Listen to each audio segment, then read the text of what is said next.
ఏంటి బెదిరిస్తున్నారా అని డాక్టర్ అంటే, ఆయన సంతకం చేశారు కదా డాక్టర్. పైగా మా అన్నయ్య కూడా చేయమని చెప్తున్నారు కదా అని బాగి అనడంతో డిసైడ్ అయ్యే వచ్చారనమాట. సరే మీ ఇష్టం చేస్తాను సిస్టర్ అరేంజ్‌మెంట్స్ చేయండి అని డాక్టర్ చెప్తుంది. మీరు మళ్ళీ ఆలోచించుకోండి. ఒకసారి ఇలా అబార్షన్ చేయించుకుంటే మళ్ళీ ప్రెగ్నెన్సీ రాకపోవచ్చు. కొన్ని ప్రాబ్లమ్స్ వస్తాయి అని డాక్టర్ చెప్పటంతో, పర్వాలేదు డాక్టర్ అబార్షన్ చేసేయండి అని బాగి చెప్తుంది. ఇక అమర్ కార్‌లో బయలుదేరి వస్తూ మనోహరికి కాల్ చేద్దాం అని ట్రై చేస్తూ ఉంటాడు. అయితే మనోహరి కాల్ లిఫ్ట్ చేయకుండా సాంగ్స్ వింటూ ఉంటుంది. మనోహరి ఫోన్ లిఫ్ట్ చేయట్లేదేంటి? మామయ్య గారు హాస్పిటల్‌కి వెళ్తానని చెప్పారు కదా! ఆయనకి ట్రై చేద్దాం అని అమర్ అనుకుంటూ ఉంటే, అప్పుడే రామ్మూర్తి రిసెప్షన్‌లో అడిగి బాగీని వెతుక్కుంటూ వస్తూ ఉంటాడు.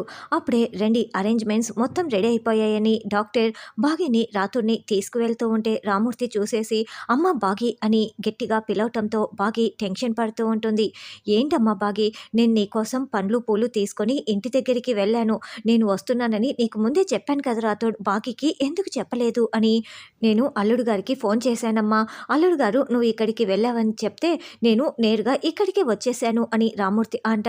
అంటే మీ అమ్మాయి ఇక్కడికి ఎందుకు వచ్చిందో మీకు తెలుసా అని డాక్టర్ షాకింగ్‌గా అడుగుతూ ఉంటే, తెలుసు డాక్టర్ గారు, మా అల్లుడు గారికి కూడా తెలుసు. మా అల్లుడు గారు చెప్తేనే కదా నేను ఇక్కడికి వచ్చాను అని రామూర్తి అంటాడు. అంటే అందరికీ తెలిసే ఇలా చేస్తున్నారా అని డాక్టర్ అడుగుతూ ఉంటే, మంచి విషయమే కదా డాక్టర్, ఇందులో తప్పేముంది, దాచటానికి ఏముంది అని రామూర్తి అంటాడు. అంటే అందరూ కలిసి ఈ నిర్ణయం తీసుకున్నారా, భలే ఫ్యామిలీనే అని డాక్టర్ మనసులో అనుకుంటూ ఉంటుంది. అమ్మ బాగి, పండ్లు తింటే చాలా మంచిదమ్మా, అందుకే పండ్లు తీసుకువచ్చాను, పుట్టబోయే బిడ్డకు కూడా మంచిదని రామూర్తి అంటాడు. రాథోడ్, నాతో పాటి నువ్వు ఉండు, నేను డాక్టర్ గారితో వెళ్తాను అని బాగి చెప్తుంటే, సార్ మీరు ఏదో అనుకుంటున్నారు, అసలు విషయం తెలిస్తే మీ గుండె పగిలిపోతుంది అని రాథోడ్ మనసులో అనుకుంటూ ఉంటాడు. ఇక బాగి డాక్టర్ వెళ్ళగానే, ఏంటి రాథోడ్ ఇంకేంటి విశేషాలు, నాకు మనవడు పుడతాడా మనవరాలు పుడుతుందా, ఎవరు పుడతారో కరెక్ట్గా చెప్తే నీకు మంచి కానుకిస్తాను అని రామ్మూర్తి నవ్వుతూ మాట్లాడుతూ ఉంటే రాథోడ్కి నవ్వాలో ఏడవాలో తెలియక ఊరికే చూస్తూ ఉంటాడు. అప్పుడే ఆరు పరిగెత్తుకుంటూ రామూర్తి దగ్గరికి వస్తుంది. ఏంటి రాథోడ్, ఇందాకటి నుంచి ఎవరు పుడతారో చెప్పమంటే నువ్వు ఏమీ మాట్లాడడం లేదు. సరే నేనే చెప్తాను చూడు, ఇప్పుడు నా భాగ్యకి కూతురే పుడుతుంది, అది కూడా మా అరుంధతే పుడుతుంది. అప్పుడు నేను అరుంధతిని నా చేతులతో పెంచలేకపోయాను కదా, ఇప్పుడు నా చేతులతో పెంచుతానయ్యా అని రామూర్తి చెప్తూ చాలా సంతోషపడుతూ ఉంటే, అయ్యో నాన్న, భాగి కడుపులో బిడ్డని చంపుకుంటోంది నాన్న అని ఏడుస్తూ చెప్తూ ఉంటుంది. ఇక డాక్టర్ అయితే, చూడండి, నేను ప్రాణం పోస్తాను, ప్రాణం తీస్తాను, కానీ ప్రాణం పోసినప్పుడు ఉండే హ్యాపీనెస్ ప్రాణం తీయటంలో అస్సలు ఉండదు. నేను మళ్ళీ ఇంకొకసారి చెప్తున్నాను, ఆలోచించుకొనే చేయించుకుంటున్నారా అని డాక్టర్ మళ్ళీ అడగటంతో, ప్లీజ్ డాక్టర్, మీ డ్యూటీ మీరు చేయండి అని బాగి చెప్తుంది. సిస్టర్ ఆ ఇంజెక్షన్ ఇవ్వు అని డాక్టర్ ఇంజెక్షన్ చేయబోతూ ఉంటుంది. అదేంటి మామయ్య ఫోన్ కాలే తీయటం లేదు, ఇక్కడ రెడ్ సిగ్నల్ కూడా పడింది, ఉండు హాస్పిటల్కి కాల్ చేస్తాను అని రిసెప్షన్కి కాల్ చేస్తాడు. అక్కడ బాగ్మతి అనే నా వైఫ్ ఆపరేషన్ చేయించుకోబోతోంది అని అమర్ అడగటంతో, సారీ సార్, ఆ పేరుతో ఎవరూ కూడా రిజిస్టర్ చేయించుకోలేదు అని ఆ రిసెప్షనిస్ట్ చెప్తుంది. లేదండి, ఖచ్చితంగా చేయించుకుంది వచ్చే ఉంటుంది, ఒకసారి చెక్ చేసి అందరినీ అడిగి చెప్పండి అని అంటే, ఇక్కడ చాలామంది పేషెంట్స్ ఉంటారు, నేను ఎంతమందినని అడగాలి అని ఆవిడ అంటోంది. సరే అక్కడికి రామ్మూర్తి అనే మా మామయ్య గారు కూడా వచ్చారు, ఒకసారి ఆయన్ని నాకు కాల్ చేయమని చెప్పండి అని అమర్ చెప్పడంతో, ఓకే సార్ ఇప్పుడే వెళ్తానని ఆవిడ అంటుంది. ఇక రిసెప్షనిస్టు రామ్మూర్తి దగ్గరికి వచ్చి, ఇక్కడ రామ్మూర్తి గారంటే ఎవరని అడగటంతో, నేనేనమ్మా, ఏంటి సంగతి అని రామ్మూర్తి అంటాడు. మీకోసం మీ అల్లుడు గారు అమర్ గారు ఫోన్ చేస్తున్నారంట, మీరు ఫోన్ తీయటం లేదంట, ఒకసారి కాల్ చేయండి అని చెప్పడంతో, సరేనమ్మా నేను చేస్తానులే, నువ్వు వెళ్ళు అని. అయ్యయ్యో అల్లుడు గారు చాలాసార్లు ఫోన్ చేశారే, నాకు రింగ్ కూడా వినపడలేదే అని అనుకుంటూ, చెప్పండి అల్లుడు గారు అని రామ్మూర్తి ఫోన్ చేసి మాట్లాడుతూ ఉంటారు. ఏంటి మావయ్య ఎందుకు కాల్ తీయటం లేదు అని అమర్ అంటే, చూసుకోలేదు బాబు, నాకు రింగు కూడా వినిపించలేదు, ఏంటో చెప్పండని రామ్మూర్తి అంటాడు. మామయ్య గారు మీరు హాస్పిటల్కి వెళ్ళారా అని అమర్ అంటే, అవును బాబు ఇక్కడే ఉన్నాను అని రామ్మూర్తి అంటాడు. బాకీ ఎక్కడ మామయ్య అని అమర్ అంటే, ఇందాకే టెస్టుల కోసమని గదిలోకి వెళ్ళింది బాబు అని రామ్మూర్తి అంటాడు. అయ్యో మామయ్య, బాగి టెస్టుల కోసం హాస్పిటల్కి వెళ్ళలేదు, అబార్షన్ చేయించుకుంటోంది, వెళ్ళి ఆపండి మామయ్య అని అమర్ చెప్పటంతో, అవునా అంటూ కడుపులో బిడ్డని చంపుకుంటోందా అని వెంటనే ఫోన్ పెట్టేసి రాథోడ్ వైపు కోపంతో రగిలిపోతూ చూస్తూ ఉంటాడు. సార్ నన్ను క్షమించండి సార్, ఈ విషయం ఎవరికీ చెప్పొద్దని మిస్సమ్మ నాతో ఒట్టు వేయించుకుంది సార్ అని రాథోడ్ ఏడుస్తూ చెప్తాడు. అక్కడ డాక్టర్ బాగీకి ఇంజెక్షన్ చేయబోతూ ఉంటే వెంటనే రామ్మూర్తి డాక్టరమ్మ ఆపరేషన్ ఆపండి డాక్టరమ్మ అంటూ డోర్ని కొడుతూ ఉంటాడు.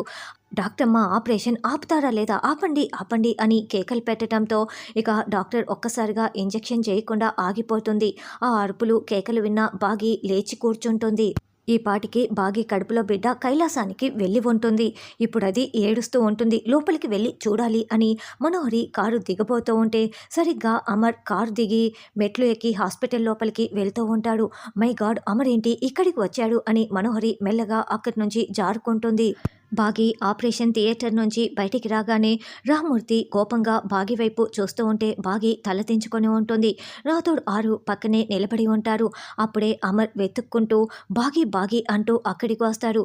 రెండెల్లుడు గారు వచ్చారా? మీరు సమయానికి నాకు ఫోన్ చేయకపోయి ఉంటే పెద్ద ఘోరమే జరిగిపోయి ఉండేది అని రామ్మూర్తి అంటే, ఏంటి బాగి నువ్వేం చేస్తున్నావో నీకు అర్థమవుతోందా? అసలు పిచ్చి పట్టిందా నీకు అంటూ అమర్ బాగిని కొట్టబోతూ మళ్ళీ కొట్టకుండా ఒక్క క్షణం ఆగిపోతాడు.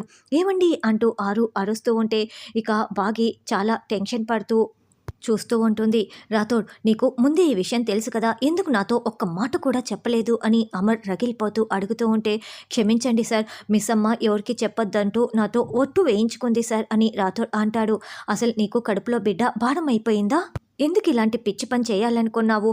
అసలు నీకు కడుపుతో ఉండటం ఇష్టం లేదా? తల్లివి కావాలని నీకు ఇష్టం లేదా అని అమర్ ప్రశ్నిస్తూ ఉంటే, సౌతి తల్లిని కావటం నాకు ఇష్టం లేదండి అని బాగి ఏడుస్తూ చెప్తుంది. సౌతి తల్లి ఏంటని అమర్ అంటే, నాకు బిడ్డలు పుడితే మా అక్క పిల్లలకి నేను సౌతి తల్లినే కదండి అయ్యేది. సొంత బిడ్డపై మమకారంతో మా అక్క పిల్లల్ని నేను సౌతి పిల్లలుగా చూస్తానేమోనన్న భయం నాకు వచ్చిందండి. నా వల్ల వాళ్ళు బాధపడకూడదనుకుంటున్నాను. నాకంటూ పిల్లలు లేకపోతే ఆ నలుగురు పిల్లల్ని నా పిల్లల్లాగే చూసుకుంటాను కదండి అని బాగి అంటే, బాగి నువ్వు ఈ పని ఎప్పుడో చేశావు. నువ్వు కేర్ టేకర్గా వచ్చినప్పుడే నీ సొంత పిల్లలుగా చూసుకున్నావు. నన్ను పెళ్లి చేసుకున్న రోజే నువ్వు వాళ్ళకి కన్న తల్లివైపోయావు. అక్కడ ఉన్నది నీ అక్క పిల్లలే అని నీకు తెలిసిన తర్వాత కూడా నువ్వు వాళ్ళ పట్ల నిర్లక్ష్యంగా ఉంటావని ఎలా అనుకుంటున్నావు బాగి అని అమర్ అంటే, వాళ్ళు నా పిల్లలు కాబట్టే నాకు మళ్ళీ పిల్లలు వద్దనుకుంటున్నానండి అని బాగి ఏడుస్తూ చెప్తుంది. అసలు మీ అక్కే కనుక బ్రతికి ఉంటే నీకు పిల్లలు పుట్టాలనే కోరుకుంటుంది కదా. ఏమో మీ అక్కే మన కూతురుగా పుట్టచ్చేమోనని అమర్ అంటే, నాకు ఆ అదృష్టం లేదండి. నన్ను మోసం చేసి తీసుకువెళ్ళిపోయారు. ఇంకెప్పటికీ నేను మీ ఇద్దరి ఒడి చేరుకోలేను. ఇక సెలవు అంటూ ఆరు దండం పెట్టి వెళ్ళిపోతుంది. అవునమ్మా, మీ అక్కే నీ కడుపులో పుడుతుంది. మళ్ళీ నేను ఈ చేతులతో పెంచుతాను. ఎంత పెద్ద తప్పు చేయబోయావు తల్లి అని రామ్మూర్తి అంటే, అవును మిస్ అమ్మ, ఆ దేవుడి దయ వల్ల అంతా మంచి జరిగింది. ఇప్పుడు ఏమీ కాలేదు అని రాథోడ్ కూడా సంతోషపడుతూ ఉంటాడు. నన్ను క్షమించండి అంటూ బాగి ఏడుస్తూ ఉంటే, ఏడవకు బాగి ఏడవకు అని అమర్ హక్ చేసుకొని ఓదారుస్తూ ఉంటాడు. చిత్రగుప్త, ఆ బాలికని తీసుకువచ్చితివా లేదా అని యమధర్మరాజు అరుస్తూ ఉంటే, అదుగోండి ప్రభు వచ్చేసింది అని ఆరుని చూపిస్తూ ఉంటారు. మరి మా అంగుళీకం ఎక్కడా అని యమధర్మరాజు అడగటంతో, ఇదిగోండి ప్రభు అని గుప్తా గారు ఇస్తూ ఉంటారు.